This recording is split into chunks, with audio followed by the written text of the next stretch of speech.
Señores, está dicho. El economista Agustín Iturralde, les decíamos, fue coordinador de los equipos técnicos del Partido Nacional y ahora lideró la tarea de compaginar las propuestas de todos los socios de la coalición para su programa común. Está con nosotros esta noche y está con nosotros esta noche también el doctor Matías Bordaberry, abogado.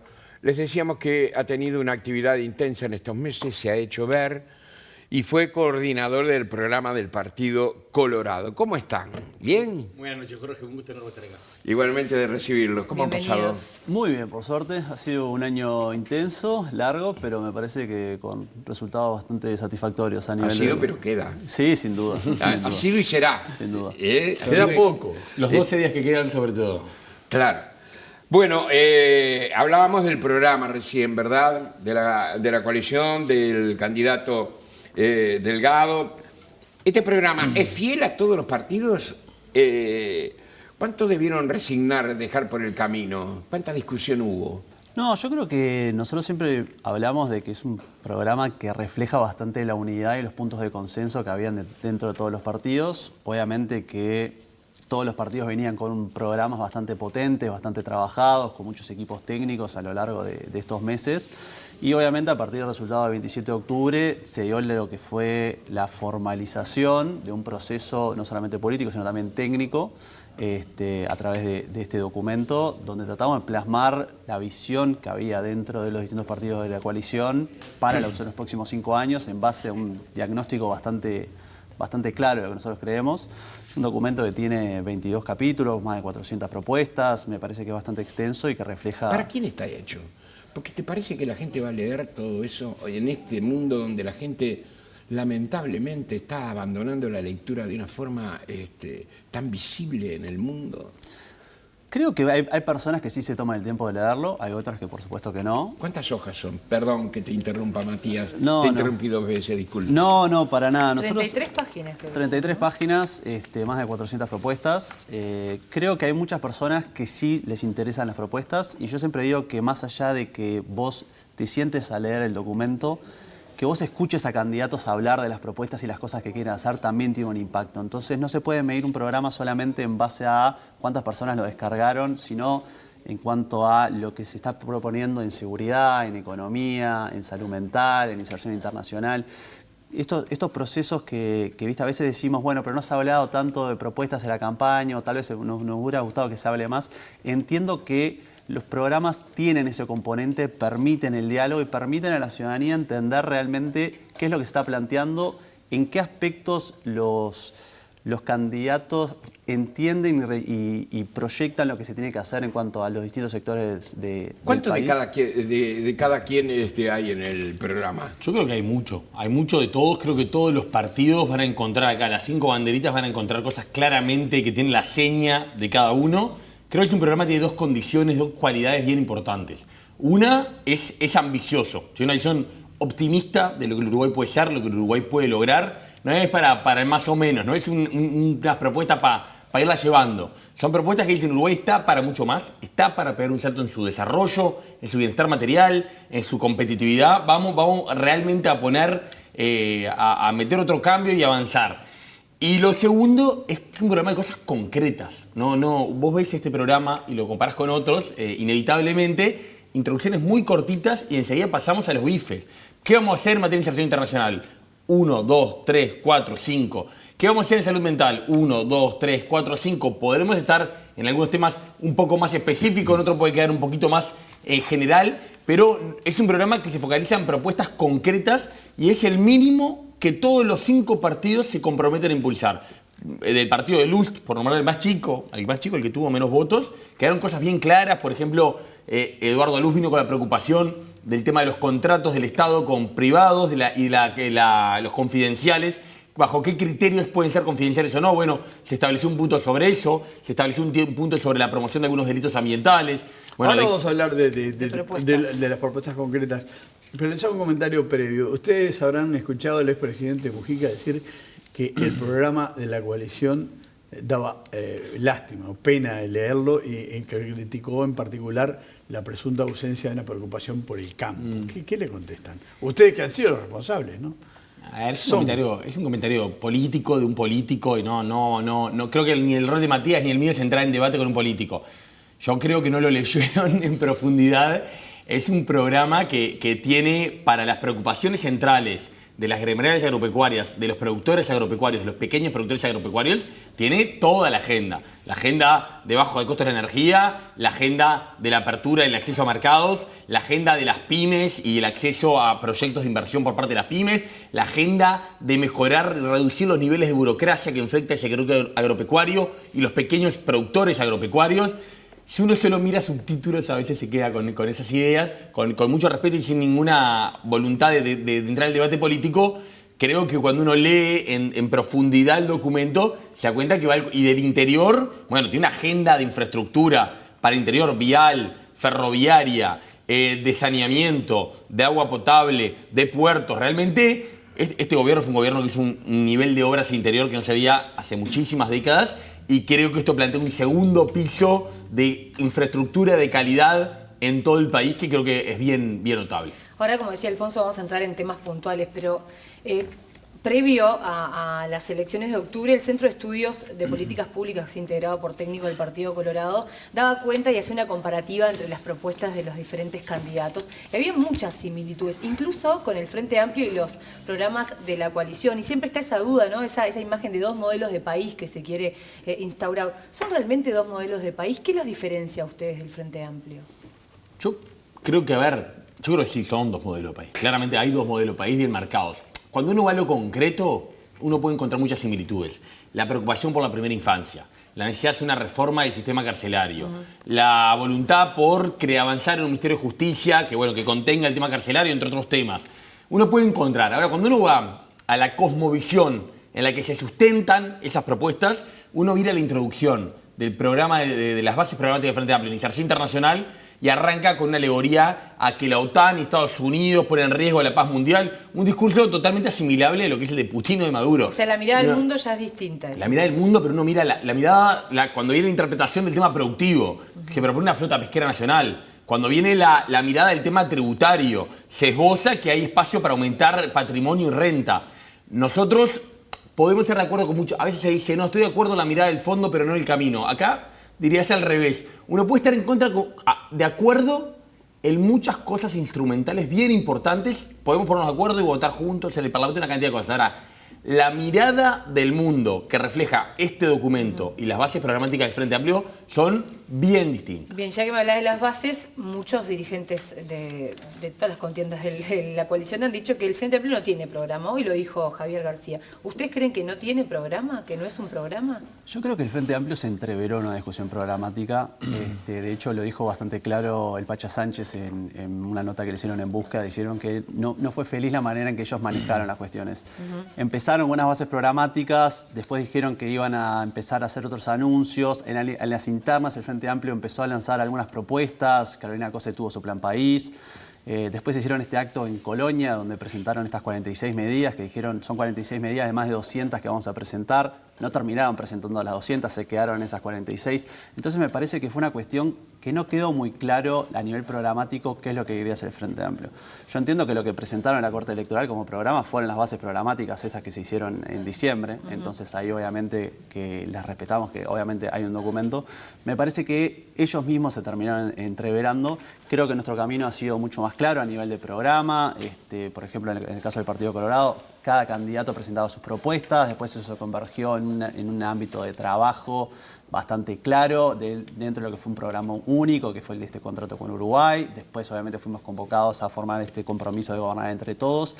Ahí sí creo que ha habido un proceso mucho más claro que refleja de manera no solamente a nivel de documentos, sino a nivel de proceso, lo que han sido las ideas del Partido Colorado y lo que son ahora el compromiso de la coalición. Pensemos en una escena que no es la que le gustan a ustedes.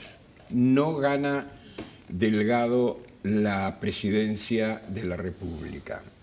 Y ahí hay algunas miradas que se han dado en los últimos días a propósito de qué pasa incluso con la coalición si no gana Delgado. Manini ha dicho que de pronto hay que repensar si la coalición se sostiene o no se sostiene. Pero quedémonos en esto, quedémonos en el programa. ¿El programa será la base de proyectos que los integrantes de la coalición van a presentar concretamente en el Parlamento? Yo creo que sí, por varias razones. La primera, porque el documento en sí mismo refleja el sentir de los distintos políticos hoy en día. Es decir, si bien nosotros somos los coordinadores de los equipos técnicos, estos programas y estas bases programáticas tienen sustento a nivel político y reflejan el sentir de cada uno de los partidos. Después, obviamente, no depende de nosotros decir cómo se van a llevar adelante las distintas cuestiones y cómo se va a legislar. Ahí cada partido tiene sus distintas orgánicas y sus distintos líderes que van a promover los proyectos que consideren que son los que se precisan para ese momento. En el caso del Partido Colorado no tengo duda que la enorme mayoría de las propuestas que se quieren llevar adelante en los próximos 5 años están reflejadas en el programa del Partido Colorado y también en este documento de Gobernar entre Todos. A nivel de seguridad, de educación, de inserción internacional, de salud mental, de infraestructura.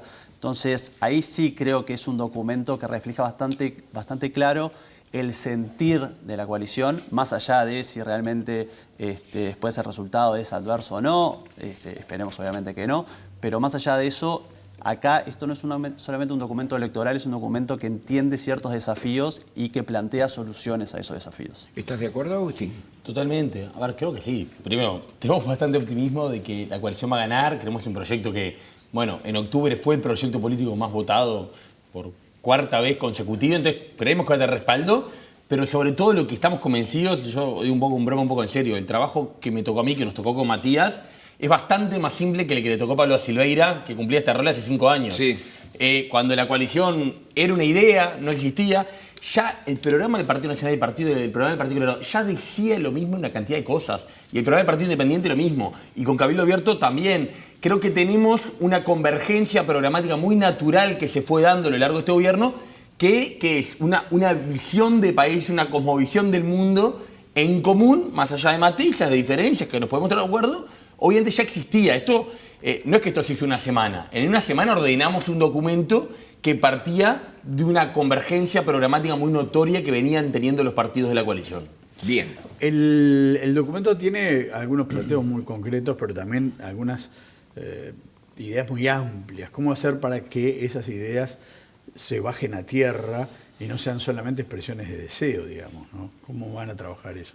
Y bueno, creo que, a ver, hay en algunos aspectos, naturalmente, uno tiene que buscar la forma en que todos estos es el mínimo que todos los partidos acuerdan impulsar.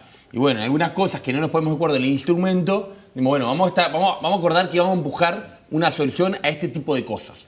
No sé, pensando en algo, tema de deudores, donde claramente hay una preocupación, Cabildo Abierto en particular le trajo a la mesa el tema de los deudores. Claramente el Partido Nacional no está de acuerdo con la solución del plebiscito que está impulsando Cabildo, nos parece una mala solución. Para el diagnóstico que existe una dificultad, lo compartimos. Bueno, un compromiso de esta es nuestra mirada sobre el tema de deudores, nuestra mirada del tema crédito, y esto es lo que estamos comprometidos a hacer. Bueno, obviamente, como fue hace 5 años, nos pusimos de acuerdo que había una reforma de la seguridad social, que había que respaldar a la policía, nos pusimos de acuerdo que había que hacer una transformación educativa. Después, obviamente, durante el gobierno tuvimos que ir afinando el lápiz y hubo que negociar varias vueltas para sacar la reforma de la seguridad social que terminamos impulsando. Creo que eso, obviamente, no es que uno lo puede poner en un documento electoral, porque al final es un documento que busca ser un insumo de discusión y de elevar el nivel de la discusión, poner los proyectos de ley y los decretos.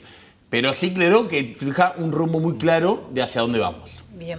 El compromiso 2, que presentan ustedes ahora, retoma varias áreas que ya se habían planteado en el anterior, cuestiones que vuelven a tener relevancia y otras tantas que se plantea lo mismo, ¿no? ¿Cuáles son esos debes que ustedes quieren retomar en esta oportunidad si les toca hacer gobierno? Porque hay temas de seguridad, transparencia, que bueno, que se reiteran de alguna manera. Y bueno, creo que Álvaro lo dijo el día que presentamos el documento, nuestro análisis interno que tenemos, que es que el documento anterior se cumplió en un nivel muy alto. Ahí lo que te pasa es que a veces falta, ¿no? Que uno haya impulsado mejoras en la institucionalidad fiscal, no quiere decir que esté todo hecho lo fiscal. Tenemos la regla fiscal, pero ahora volvemos a poner que hay que perfeccionar esa regla fiscal, que después entonces hay veces que dicen, bueno, vuelven a decir lo mismo. Estamos 3 pasos adelante en cuanto a los límites que tienen los gobernantes, a lo que quieren con las finanzas públicas y a gastar como que no hay mañana cuando están las vacas gordas y ajustar después. claramente volvemos a poner, pero hay que seguir afinando y mejorando esto y perfeccionando esto. Y puede pasar eso en muchísimos temas. Puede haber algunos temas, obviamente, nosotros tenemos algo más de un 10% que nos pueden haber quedado pendientes. Y bueno, ¿Cuál dirías que son los 3 prioritarios a retomar? No se me ocurre ahí, como ustedes de los pendientes, la verdad no se me ocurre algo que para retomar. Claramente no tengo el compromiso por el País 1, lo analizamos, pero no es lo que tengo en la mente hoy en día. Fue uno de los insumos de trabajo cuando escribimos, pero obviamente no fuimos de ahí. Estamos en otro documento que se para sobre otro piso, obviamente lo que entendemos nosotros, un primer piso, porque el mundo es otro, porque lo que hizo este gobierno permite tener la mirada en otros temas. Y bueno, a ver, en seguridad, para nombrarte una cosa, es claro que somos el primer gobierno de la vuelta a la democracia que frenó los delitos y bajó mucho de hecho de forma significativa. También es clarísimo que estamos lejísimos de tener niveles aceptables de violencia, en particular los homicidios. Y ahí nos falta muchísimo en abatimiento de homicidios, nos falta muchísimo en temas de crimen organizado, en reforma del sistema carcelario. Bueno, ahí claramente tenemos un logro muy claro y sí repetimos algunas cosas que decíamos porque no alcanzó. Claro. Ahora, a propósito de seguridad, justamente, nos vamos a aterrizar en uno de los temas que más preocupan a los uruguayos, a los ciudadanos, a la gente que vive en zonas rurales, etcétera, etcétera, ¿no? Hay una gran preocupación, por ejemplo, por la minoridad, los chicos que están unidos al delito y los chicos que son víctimas del delito. Bueno, ustedes admiten, o ustedes han dicho concretamente, el gobierno ha dicho que las cifras, los porcentajes en lo que tiene que ver con materia de delitos, ha logrado alcances satisfactorios, excepto, por ejemplo, lo que tú señalabas recién, Agustín, que es concretamente el caso de los asesinatos. El Frente Amplio está planteando algo parecido, ¿verdad? Con otros énfasis, otros matices. Con otra credibilidad, ¿no? Propios de no ser tampoco el oficialismo, sino de ser la oposición. ¿Qué medidas nuevas está concretamente proponiendo, en este caso, una presidencia de Delgado en caso de ganar? A ver, yo ordenaría en 3 cosas y le paso la palabra a Matías porque hubo aportes del Partido Colorado bien concretos en el capítulo de seguridad, pero diría como para ordenar en términos generales una parte que es más continuidad, que es respaldo de la policía, incorporación de tecnología, despliegue territorial, aumento de la Guardia Republicana, muy en línea de seguir lo que se hizo, que creo que dio primeros resultados. Una segunda parte más vinculada al crimen organizado, con este grupo especial inspirado en el modelo italiano, que es un grupo multifuerza, y una tercera pata vinculada a la reforma del sistema carcelario. Si tuviera que ordenar las ideas de ese capítulo, las presentaría en esos 3 niveles. Dentro de esas 3 cosas hay cosas innovadoras y en particular creo que hay cosas que tienen muy claramente la impronta de los distintos partidos de la coalición. ¿Cuáles son las innovadoras?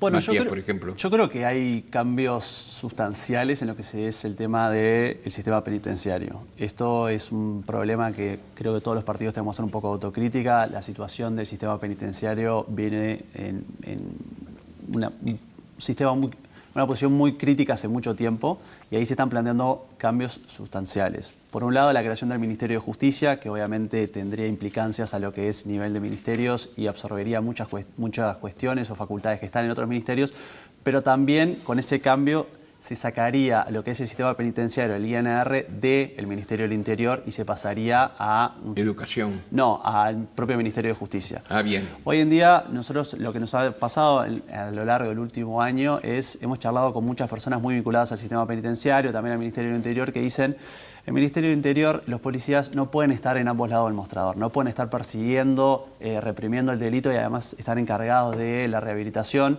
Sería bueno que se saquen las cárceles del Ministerio del Interior y se pase a una nueva institucionalidad que realmente le permita llevar adelante las reformas de rehabilitación que tiene que llevar adelante. Como tiende a ser en el mundo, además. Totalmente. A eso también le sumamos, dentro de lo que es estas propuestas, un aumento sustancial de el tratamiento de adicciones dentro de las cárceles, el fortalecimiento de los servicios de salud dentro de las cárceles.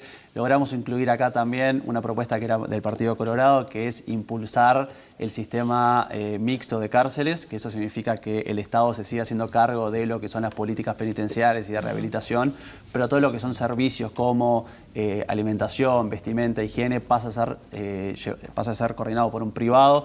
eso ya se está haciendo acá en Uruguay y está teniendo muy buenos resultados en cuanto a lo que es la comida que tienen los presos, la vestimenta que tienen los presos, y eso genera un impacto bastante grande. Después, como decía bien Agustín, tenemos propuestas muy concretas de aumento de funcionarios policiales. En la calle. En la calle, en fortalecimiento de barrios que están en una situación más crítica. Hablamos de aumento de las cámaras de videovigilancia. Me parece que es un programa que tiene patas bastante claras en cuanto a lo que es la prevención del delito, la represión del mismo y también esta reforma profunda del sistema penitenciario que es necesaria para bajar la tasa de reincidencia que tiene nuestro país, que es bastante alta. Perdón, pero quiero consultarte algo sobre las cárceles, porque un detalle fundamental es el tema de la inversión. Uruguay gasta por preso, creo que son 40.000 pesos, ¿no? $1.000. En Alemania, por decirte un caso que conocí, creo que son entre 6.000 y 4.000 dólares por cada preso. O sea, necesitamos un incremento de inversión para que esto justamente tenga una efectividad. ¿Está previsto esa inversión? De los pocos, esto es un programa que tiene pocas cosas a las que decimos acá vamos a dar más plata. Es un programa prudente que entiende que hay una restricción fiscal y como fue la sello de este primer gobierno de coalición, que mejoró las cuentas públicas, que tiene la mejor nota crediticia de la historia, que bajó el riesgo país al mínimo de la región, obviamente tiene prevencia. En cárceles y en los pocos temas donde está puesto a texto expreso de que precisamos más recursos. Y sabiendo que capaz que no es lo más popular, porque es mucho más popular así que voy a poner más patrulleros, pero como decía Matías, sabiendo que no es sostenible la baja de los niveles de violencia que aspiramos a seguir consolidando si no reducimos mucho los niveles de reincidencia. Entonces hay una apuesta, tanto por el tema cárceles como también el tema liberados, en las dos patas de la rehabilitación. Y sí, la respuesta corta es que sí, que está previsto. ¿Cuánto? No ponemos un número acá. Okay. En algunas otras cosas, en primera infancia sí ponemos un número. Te diría son 4 o 5 cosas las que se enumeran, es voluntad de tener aumentos de gastos, pero sabemos que es un número relevante. También sabemos que hay muchísimo para hacer en cuanto a la eficiencia del gasto. Recién Matías decía uno de los temas que trajo el Partido Colorado de la mesa, que creo que es bien notorio, donde hay problemas de eficiencia, de gestión, a veces de corrupción. Entonces que tenemos muchísimo para también ganar la eficiencia, pero si no estamos en condiciones de dar un número en ese tema, pero sí hay un compromiso. Bien. Hablando de gasto, de inversiones y de retención del déficit fiscal, este gobierno va a dejar el 4% más o menos de déficit fiscal. ¿Qué están pensando ustedes están proyectando reducirlo aún más? ¿De qué forma? Cuando además se está pensando en inversiones, ¿no? Sí. A ver, es verdad que tenemos un déficit fiscal alto, también es verdad que en todos los indicadores objetivos de los que ponen la plata, digamos, los inversores, los que nos prestan plata, los que venden deuda, notoriamente Uruguay está en una situación fiscal mucho mejor. Como decía, la nota, el riesgo país, las tasas de interés muestran muy claramente que la situación de hoy es mucho más tranquila que hace 5 años y la trayectoria de la deuda, si bien tuvo un salto la deuda sobre el PBI en el 2020, año de la pandemia, se estabilizó, luego venía en una trayectoria muy creciente.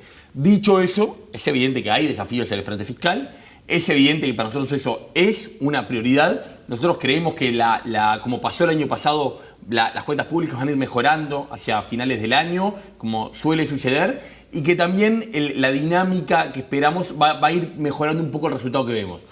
Lo que podemos decir, nos han criticado mucho, decir, bueno, ustedes no pueden decir que no van a aumentar los impuestos. Entonces, sí podemos decir que no vamos a aumentar los impuestos, y lo que decimos es que si pasa algo, como puede pasar, porque la situación internacional puede generar la necesidad de una consolidación fiscal, de una mejora, bueno, nuestra consolidación va a venir por el lado del gasto.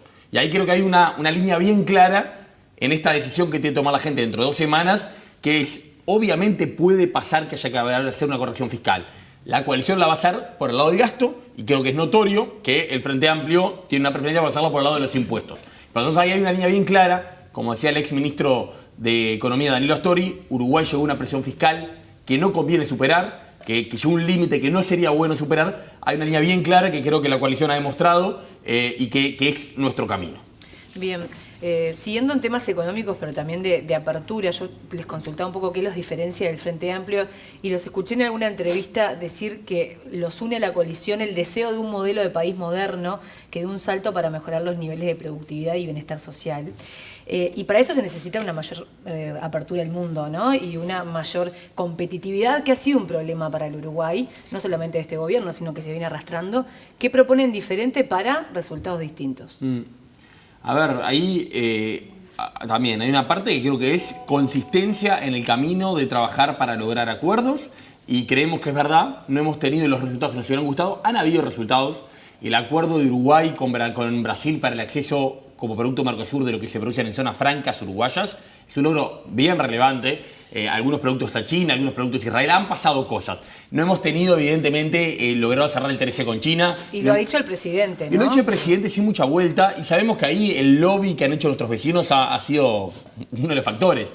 Nosotros queremos que ahí la geopolítica puede ir cambiando, se va modificando. Creo que es evidente que pueden haber condiciones que cambien en los vecinos, en Estados Unidos, en China, que nos permitan cerrar algunos acuerdos. Hay que ser muy consistente, muy claro en ese camino. Nos alegra que Yamandu Orsi haya dicho que también seguiría por ese camino que inició este gobierno. Estoy hablando del tema de China. Sí. Y después decimos, pero además de eso, hay una agenda de apertura que es unilateral, que no depende de nadie más que Uruguay.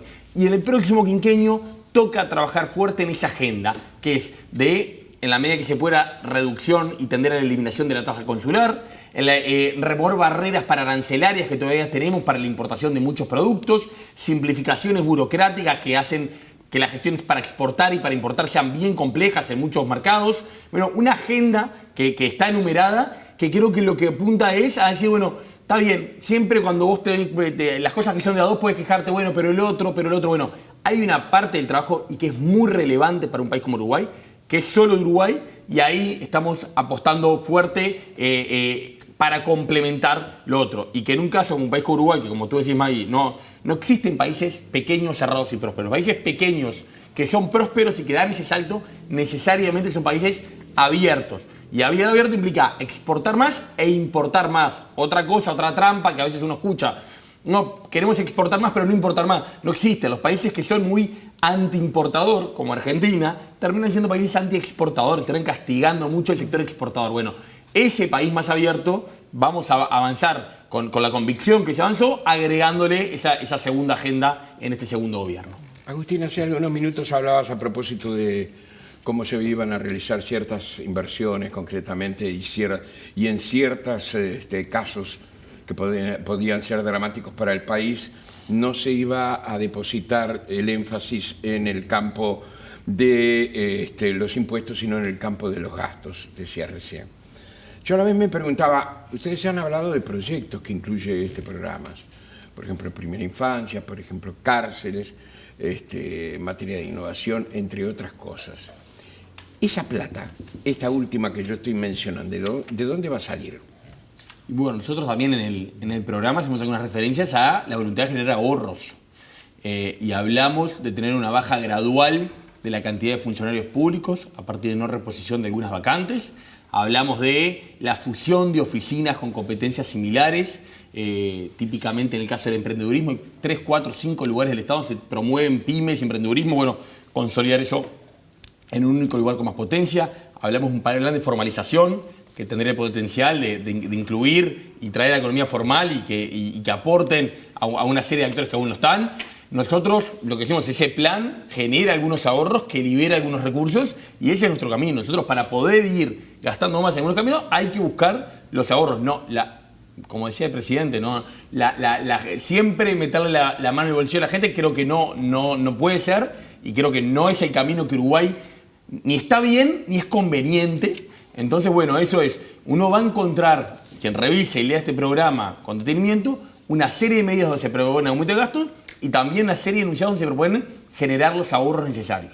¿Se ha tomado en cuenta la importancia que se le adjudica a la inteligencia artificial para dentro de 3, 4 años en el campo laboral, en el campo de la creación? Por ejemplo, hoy estaba leyendo un artículo que dice que el software prácticamente desaparece en 5 años.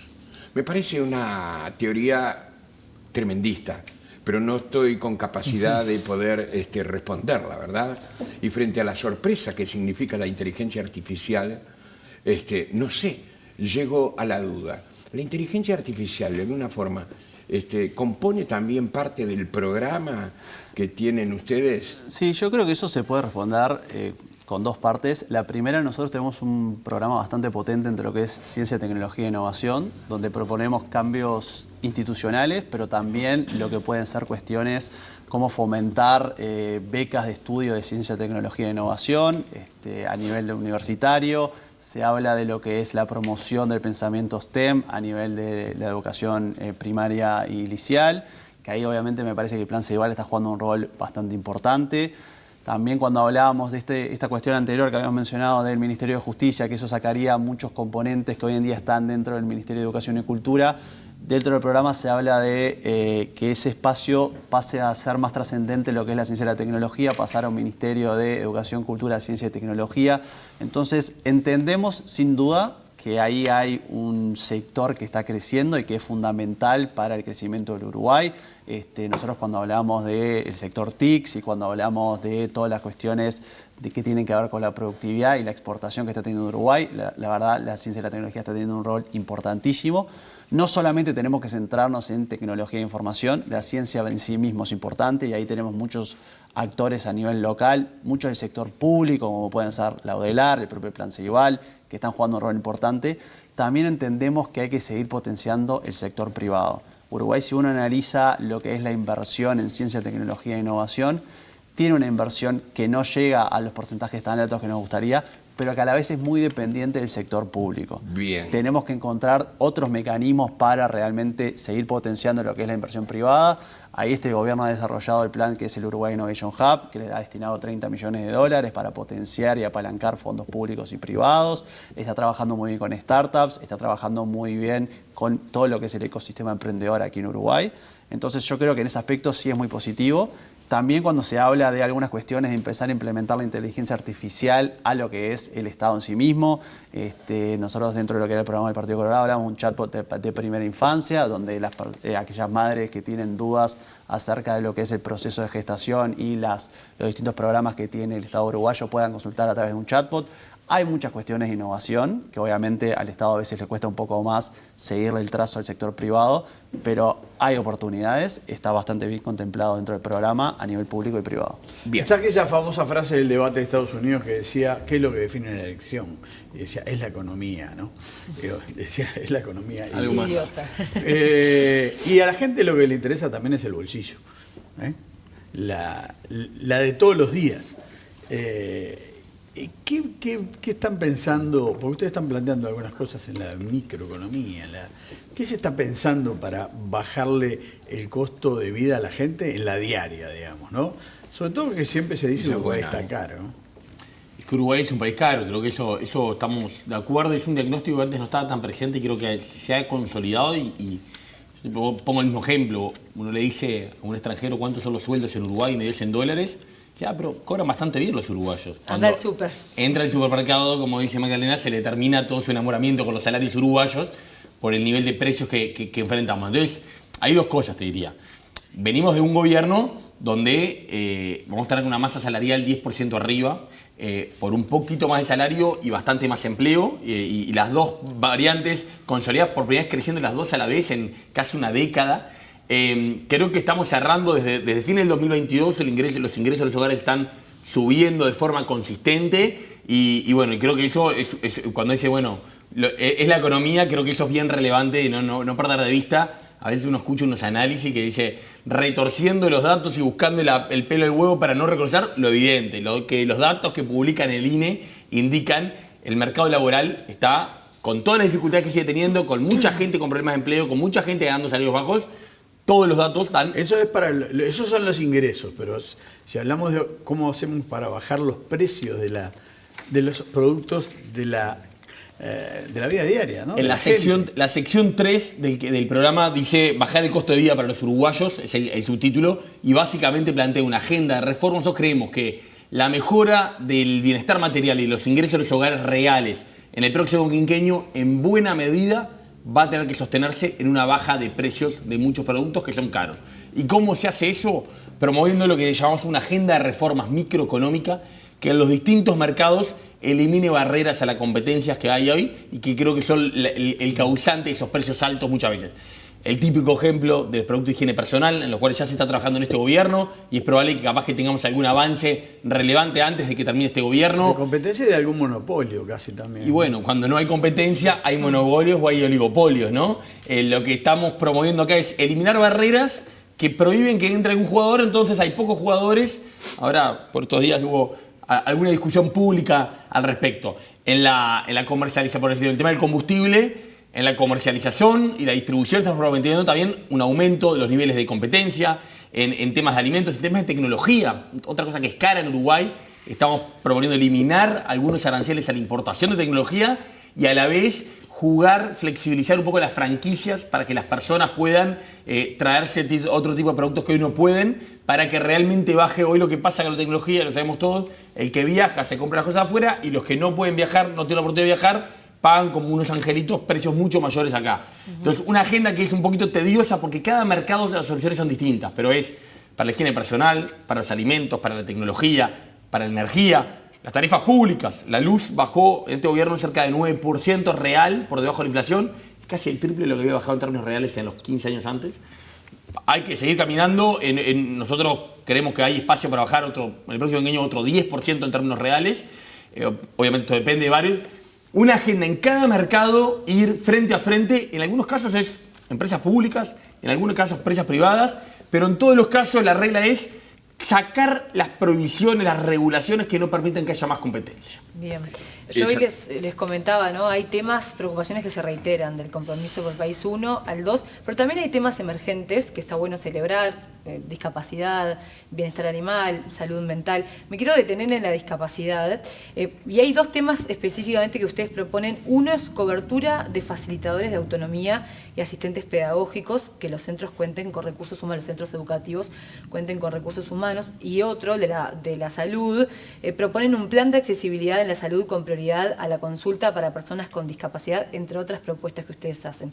Hoy la educación inclusiva está pasando por una situación muy compleja, donde desde la formación de los docentes hasta la preparación que tienen los centros educativos son complicadas. Las familias se encuentran una y otra vez con la reticencia de los centros para que las personas con discapacidad sean incluidas, pero también el sistema de salud atraviesa problemas, ¿no? Todos sabemos lo que es sacar hora para ir a ver un especialista. ¿Por qué y cómo se va a poder contemplar a esta población, que además es bien diversa? No es lo mismo tener una discapacidad física que intelectual, por ejemplo. A ver, es un tema en el que hemos trabajado. Estoy pensando vinieron aportes de varios partidos en esto. El Partido Nacional, Valeria Ripoll había liderado un poquito el trabajo de este tema, había sido, obviamente, tiene una sensibilidad especial el tema. Ahí, en el tema de la accesibilidad de la educación, lo que planteamos es, y te agradezco la pregunta porque ha habido bastante malentendido y se ha aprovechado para creo que tratar de enturbiar algunas cosas. En la medida de que las personas con discapacidad quieran y puedan, hay que apuntar a que se integren a la educación no especial, ¿no? A que estén en las escuelas comunes. Eso es lo idílico. Siempre que se pueda, hay que apuntar para ahí. ¿Esto implica que vamos a cerrar todas las escuelas especiales? No, y se ha repetido eso de forma engañosa. Obviamente hay familias que prefieren que sus hijos, o sea, las personas con discapacidad... O es lo que sus hijos necesitan, que no es lo mismo que preferirlo. Sí, yo creo que ahí, perdóname, nosotros hemos tenido esta discusión a nivel de partido y también dentro de lo que ha sido este compromiso país.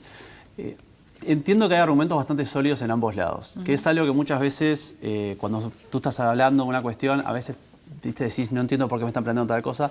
Hay papers académicos que demuestran que una mayor inclusión de centros mal llamados normales beneficia a las personas que se están justamente incluyendo en estos centros. Hay otros que sostienen que en verdad es mejor mantener estos centros especiales abiertos para que realmente las personas puedan ir a centros que están más capacitados para sus necesidades. Hay argumentos en ambos lados. Me parece que justamente lo que nosotros proponemos es la mejor de las soluciones, que es mantener estos centros abiertos y también tener políticas que tiendan a ir a la mayor inclusión siempre que sea posible. Nosotros entendemos que muchas veces los padres comprenden o visualizan que estos centros son los mejores para sus hijos, no solamente por ellos, sino realmente por sus hijos. Hay que ir a ese nivel, pero de nuevo, contemplando lo que han sido las distintas posiciones, hemos tratado de tener la visión más integradora que hemos Obviamente podido. apuntando a la autonomía, me imagino que Hablando de autonomía, María, y lo que vos decías, creo que todos sabemos lo que es muchas veces para las familias, en algunos casos, lograr que acepten en un centro a una persona, a un joven, un niño con alguna discapacidad y que no lo dejen ir todos los días, algunos días, si es una lucha. Bueno, el compromiso que asume este documento es, bueno, las familias y las personas que prefieran tienen que tener muchas más facilidades, mucha más formación docente y el rol de los especialistas. Y el tema de cuidado se ha avanzado y se puso en marcha en los últimos meses a esta altura ya algunos planes pilotos en ese sentido, en algunas escuelas, en Montevideo, en el interior. Bueno, ahí hay que reforzar, como decía Matías, sin dejar de aceptar que las escuelas especiales pueden tener un rol todavía. Hemos hablado de temas que generalmente están en la primera página, ¿no? En el primer plano, que son muy importantes. Hay otros temas que son también importantes, pero que aparecen, digamos, escondidos detrás del ruido, de la fuerza que tienen esos temas sobre los cuales de pronto han hecho ya mención ustedes esta noche. Por ejemplo, me da la impresión que en esta elección se hace menos énfasis en el tema de género, ¿no? Como en el año 2019. Creo que había más efervescencia en ese instante. ¿Qué nos pueden decir con respecto al tema de género, mirando hacia el futuro y con un programa que está concretamente conectado con la victoria de Álvaro Delgado? Bueno, yo lo que diría es que la mirada de género y la cantidad de personas formadas está bastante transversal el documento.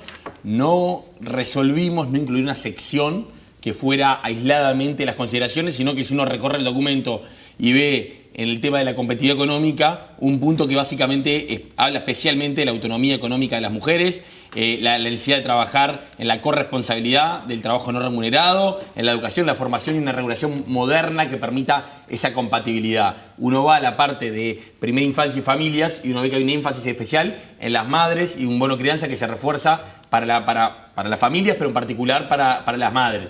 Uno va a la parte de cárceles y ve que hay menciones especiales a las cárceles de mujeres y a las mujeres con hijos. Claro, es transversal, no hay un capítulo específico. Claro, es una decisión que tomamos que nos parece que es la mirada correcta y conversando especialmente con nuestras compañeras que trabajan en este tema, nos parece que es la mirada correcta, no encajonar esto en un lugar, sino justamente a lo largo del documento uno se encuentra una cantidad de cosas. En la parte de seguridad, ya en la introducción hay una referencia, obviamente, a la violencia a las mujeres y medidas específicas de dispositivos electrónicos y de hogares para víctimas, para mujeres víctimas, del refuerzo de ciertas medidas. Uno puede encontrar una cantidad enorme de medidas a lo largo del documento. Fue nuestra decisión a la hora de elaborar este documento para abordar el tema. ¿Cómo están viendo el hecho de que el Frente Amplio, a pesar del resultado del plebiscito, esté planteando rediscutir la seguridad social si es que llega a ganar? Yo creo que es una situación bastante compleja, porque obviamente hubo un plebiscito en el cual hubo una amplia mayoría que no lo acompañó. Es decir, estamos hablando de un 60 y poco por ciento que no votó a favor del plebiscito. Esa visión de decir, bueno, fíjense que en verdad el plebiscito no salió, pero lo votó el 30 y largo por ciento, nos da a nosotros las herramientas, podría ser aplicado no solamente para este plebiscito, sino también para el plebiscito de los allanamientos nocturnos o para otros plebiscitos que han pasado en el pasado, ¿no? O sea, hemos tenido varios plebiscitos que han estado en el torno del 40, del 45% y no han llegado. Yo siempre entiendo que lo mejor es que si se planteó algo, se le preguntó a la ciudadanía qué es lo que quería hacer y ese plebiscito no salió, obviamente que hay que respetar eso. El Frente Amplio lo que dice es que, bueno, nosotros también lo tenemos en el programa. No parece estar tan claro qué es en el programa lo que quieren hacer. De hecho, lo dijo el propio Gabriel Odón hace unos días, cuando le preguntaron qué era que las AFAPs no fueran lucrativas, dijo, la verdad no sé. ¿Qué quiere decir eso? Claro, entonces es una discusión que no parece estar muy clara, ni siquiera dentro del Frente Amplio, qué es lo que se quiere hacer. Bien. Yo, obviamente, en ese aspecto lo que diría es, el plebiscito me parece que ha sido contundente, me parece que las propias figuras dentro del Frente Amplio han sido contundentes de que ese no era el camino. En cuanto a lo que es la posibilidad de mejora de cuestiones de seguridad social, nosotros siempre vamos a estar abiertos a mejorar los sistemas, pero no me termina quedando tan claro qué es lo que sería lo que se quiere llegar a hacer los próximos 5 años. Eso es algo que primero creo que es el propio sistema político el que va a tener que resolverlo. Matías, Agustín, hemos recorrido varios temas de la propuesta de Compromiso por el País y me quiero tomar la licencia de hacerles una consulta porque me parece que también... Que es la última, además. Es la última, sí, así que sean breves, por Sí, favor, sí. porque me van a rezongar. Pero creo que hay algo transformador en esta campaña, que son jóvenes liderando las ideas de los partidos. Está el Pacha Sánchez también en la otra vereda. Ustedes tienen menos de 40 años, vos tenés menos de 40 años, ¿verdad? Y tuvieron este gran desafío, y como joven también en lugares de decisión, me interesa saber qué desafío implicó para ustedes y también qué significó ser hijos de, ¿no? Y llevar adelante su apellido en este desafío que les dieron sus partidos. Mira, yo creo que una de las cosas más positivas que le ha dejado el Partido Colorado a esta campaña es el Partido Colorado presenta la bancada más joven a nivel de Parlamento. Eso es algo muy positivo. Hay cambios importantes dentro de lo que es el liderazgo y lo que son las nuevas figuras. El Partido Colorado tiene aproximadamente 3-4 diputados menores de 30 años, lo cual es algo, me parece, para destacar. La juventud me parece que trae visiones nuevas, no solamente en los temas, sino dentro de los temas que ya te venían planteando, una mirada más fresca. Y formas nuevas. Totalmente, totalmente, y entienden en muchos aspectos el mundo que se viene, no solamente desde el punto de vista estrictamente político-institucional, sino también de redes sociales, sino también de relacionamiento. Creo que en todos los partidos han habido jóvenes que han dado un paso al frente, y eso ha sido muy positivo. En mi caso, la verdad que yo estoy muy agradecido no solamente con Andrés a nivel de la interna por haberme dado la posibilidad, sino también con el resto del partido, con Andrés, con Robert, con el resto de los senadores que confiaron en mí.